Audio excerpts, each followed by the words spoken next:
नमस्कार, मैं मानवी ठाकुर। आप देख रहे हैं न्यूज 24 फर्स्ट एक्सप्रेस। आज की कुछ खास खबरें। गांव में होगा भरपूर विकास, रचा जाएगा एक नया इतिहास। जहीर अहमद। गांव में युवाओं को मिलेगा रोजगार, महिलाओं का होगा सम्मान, बुजुर्गों को मिलेगी पेंशन, बच्चों को दी जाएगी अच्छी शिक्षा।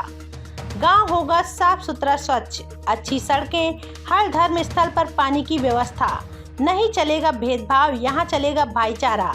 जहीर अहमद। आज़ाद समाज पार्टी के जिला उपाध्यक्ष जहीर अहमद ने कहा कि गांव में विकास की बहुत कमी है। अगर मौका मिला और ग्रामीणों का साथ मिला तो इस गांव को चौमुखी विकास मिलने वाला है। यहां के लोगों का प्यार और सम्मान लगातार मुझे मिल रहा है और अगर मुझे इस गांव की कमान मिली तो इस गांव में सरकार द्वारा जो भी निधि आती है वह हर घर तक पहुंचाने का काम करूंगा। यही मेरा मकसद है, क्योंकि यह गांव मेरे परिवार की तरह है और परिवार की स्वयं रक्षा एवं उनकी सेवा करना मेरा कर्तव्य है। जहीर अहमद, जिला उपाध्यक्ष, आज़ाद समाज पार्टी। जो हमारे गरीब बच्चे हैं वो पढ़ नहीं पा रहे हैं। कुछ लोग हमारे यहाँ पे जो बेचारे मजदूर लोग हैं जो कि 500 रुपये कमाते हैं, 300 रुपये कमाते हैं, वो कहाँ से प्राइवेट स्कूलों में तो पढ़ा नहीं सकते। हमारे यहाँ के जो सरकारी स्कूलों में चाहूँगा सरकार से कि भाई उनमें भी अच्छी व्यवस्था हो और जो वक्त पे उनको कापी किताब वगैरह, पेंसिल वगैरह। और हाँ, मैं आपको ये भी बता दूं कि जो आने वाला 15 अगस्त है वो हमारा स्वतंत्रता दिवस जो है, उस अवसर पर मैं सभी जो हमारे ग्राम में, क्षेत्र में स्कूल पढ़ते हैं सरकारी में, उनमें अपनी ओर से किताबें और कॉपियाँ वगैरह वितरित करूँगा, जिसमें बस्ते वगैरह भी होंगे, क्योंकि हमारे यहाँ पे शिक्षा की बहुत ही कमी है। अगर आज हमारा बच्चा पढ़ेगा तो वो कोई अफसर बनेगा, डॉक्टर बनेगा, कोई क्लर्क बनेगा, कोई वकील बनेगा, कुछ ना कुछ तो बनेगा। अगर वो गांव में जो है युवा आजकल नशे की ओर जा रहे हैं, उस तरह किस तरह का अभियान चलाया जाएगा लोगों को जो नशा मुक्त करा जाएगा गाँव के अंदर? देखिए, नशे के लिए मैं कहना चाहूँगा, हमारी जो युवा पीढ़ी है वो नशे की ओर बहुत ज़्यादा है और कहीं ना कहीं इसमें जो हमारी सरकार कसूरवार है, क्योंकि हमारे सरकारी स्कूल वगैरह बंद कराए जा रहे हैं और ये सरकारी ठेके खोले जा रहे हैं।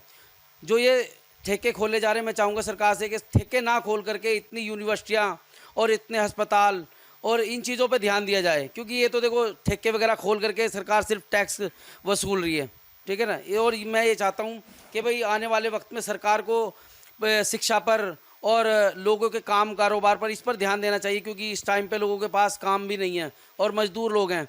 और एक ये चीज़ है कि भाई यहाँ पे हमारे यहाँ खेल का मैदान होना चाहिए। हमारे जो बच्चे हैं, क्योंकि हमारे यहाँ से ना तो कभी कोई क्रिकेटर बना है, ना कोई बैटमैन बना है, ठीक है जी, कोई भी ऐसा मतलब नहीं बन पाया, ना कोई कबड्डी में प्रतियोगिता ले पाया है, ना ही कोई आज तक के समझ लो कोई मतलब कोई भी प्रतियोगिता में नहीं जीत पाया है। जहीर भाई, जितने आपने सोच रखा है कि युवाओं के लिए, महिलाओं के लिए, गरीब कन्याओं के लिए और बुजुर्गों के लिए जो आपने सोच रखा है, ये कि जैसे चुनाव के समय में लोग बड़े बड़े जुमले वादे करते हैं, लेकिन चुनाव के बाद लोग ये भूल जाते हैं। आप किस तरह से जनता को विश्वास दिलाओगे कि जिस तरह से आप कह रहे हैं इस तरह से जनता का आप सेवा करोगे और काम करेंगे? देखिए, अभी मैं आपको बता देता हूँ कि मैंने एक वादा किया था अब से कोई 5 महीने पहले कि हमारे यहाँ पे जिन बहन बेटियों की शादी होगी, मैं उसमें अपनी तरफ से जो भी कन्यादान में होऊंगा वो मैं करूँगा। तो मैंने उसमें सिलाई मशीन के लिए बोला था। मैंने बोला था कि मैं कंपनी की ब्रांड की सिलाई मशीन दूंगा और मैं दे रहा हूँ। 4 शादियों में अभी तक मेरे उसमें 4 या 5 शादियाँ हुई हैं, मैंने 4-5 में दिया है, ठीक है। उसमें कोई ये नहीं है कि भाई मैं झूठ बोल रहा हूँ या कोई, ये जनता में जाके आप लोग पता कर सकते हैं कि हाँ वो इस काम के लिए कर रहे हैं, ठीक है। और रही बात है बुजुर्गों की, तो मैं उनका आदर सम्मान अपनी तरफ से एक बार फिर करता हूँ और उनको सलाम भी करता हूँ अपनी तरफ से, जो मेरे बुजुर्ग हैं, मेरे मोहतरम बुजुर्ग और दोस्त हैं। और इसके लिए मैं उनकी पेंशन बनवाने का काम कर रहा हूँ। अभी भी मेरे पास प्रूफ पड़े हैं और मैं बनवा रहा हूँ। और उन लोगों से भी आप पूछ सकते हो जिनकी मैंने पेंशनें बनवाई हैं और जिनकी आ गई हैं, उनको भी। गांव के लोगों से क्या अपील रहेगी चुनाव के समय में? आपको किस तरह समर्थन करना चाहिए? क्या आपके जो है लोगों से कहना चाहेंगे? देखिए, मैं गांव के लोगों से यही कहना चाहूँगा कि किसी को भी चुनाव लड़ाएं, लेकिन ऐसे इंसान को लड़ाएं जो बुरे वक्त में उनके साथ खड़ा हो, क्योंकि अच्छे वक्त में खड़े वाले तो लाखों हो जाएंगे, लेकिन बुरे वक्त में कोई कोई खड़ा होता है। और हमारे कहना, अभी देखिए मैं यही बता दूं, अभी आपको शायद अफवाहें जो चल रही हैं इसी में देख लीजिए आप, अभी भी मुझे तो लगा नहीं, मुझे तो अभी तक कोई प्रधान रात को मिला नहीं है जो प्रत्याशी हो, कोई जिला पंचायत प्रत्याशी हो वो भी नहीं मिला है। रात को मेरा गश्त जो होता है वो रात को शुरू हो जाता है 10 बजे से। मैं पूरे गांव में गश्त करता हूं सभी से, मुकल्लमपुरा, डैमपुरा, नई बस्ती, स्टेट बैंक के पीछे, और अपना पूरा किथोड़ा, इधर कैंची वाला पुल हो गया, इधर तुम्हारा क्या नाम कुरेशान मोहल्ला हो गया, इधर सारे मतलब जितने भी हैं, रांगड़ो वाला मोहल्ला हो गया, इनमें मैं सब में जा कर के देखता हूँ कि हमारे सभी साथी सुरक्षित तो हैं। और उनको आश्वासन देता हूँ कि कोई भी अफवाह ना फैलाएं और इस चीज़ पे ख़ास तौर से ध्यान रखें, कोई भी ऐसी गलत चीज़ अपने पास ना रखें जिससे कल को उनको परेशानी हो। अच्छा देखिए, आज़ाद समाज पार्टी जुड़ने का कारण क्या है? देखिए, आज़ाद समाज पार्टी की विचारधारा जो है बाबा भीमराव अम्बेडकर जी की उस पे चलते हैं। वो एक बार तो मैं यही कहना चाहूँगा कि देखिए, जो बाबा साहब ने हमें संविधान दिया है उसी से आज हम बचे हुए हैं, और वोट का जो काम है, वोट जो हम डाल रहे हैं वो उन्हीं की देन है। ठीक है, वोट हमारा अधिकार है और उन्हीं की देन है बाबा साहब की। अगर ये संविधान ना होता तो शायद आज हम वोट के अधिकार से भी वंचित होते। आज जनता के बीच कैसे रेस्पॉन्स मिल रहा है आपको? देखिए, जनता के बीच मुझे बहुत अच्छा रिस्पॉन्स मिल रहा है। जैसे मैं पहले जाता था, सब मुझे एक ऐसा देखते कि भाई अनजान सा है, लेकिन आज का दौर ये है कि बच्चे बच्चे को मेरा चेहरा पता है कि ये ज़हीर अहमद जी हैं, और बच्चा बच्चा मुझे जानता है। और इंशाल्लाह मुझे ये पूरा भरोसा है अपने गांव से कि मेरा जो गांव है वो एक नेक इंसान के साथ खड़ा होगा और सच्चाई के साथ खड़ा होगा, कि हमारे गांव में आने वाला कल जो तरक्की की ओर होगा, हमारा गांव तरक्की करेगा और बेहतर कल होगा, शिक्षा बेहतर होगी, और जो हॉस्पिटल है हमारे यहाँ का, अस्पताल वगैरह, वो भी बेहतर होगा, क्योंकि उसमें जो सरकारी सुविधाएं हम लेकर के रहेंगे। चाहे मुझे आज़ाद पार्टी की तरफ से संघर्ष करना पड़े, चाहे भारतीय किसान की तरफ से संघर्ष करना पड़े, मैं संघर्ष करूँगा। ये थे हमारे साथ ज़हीर अहमद जी, जो कि ग्राम पंचायत कठेड़ा के रहने वाले हैं।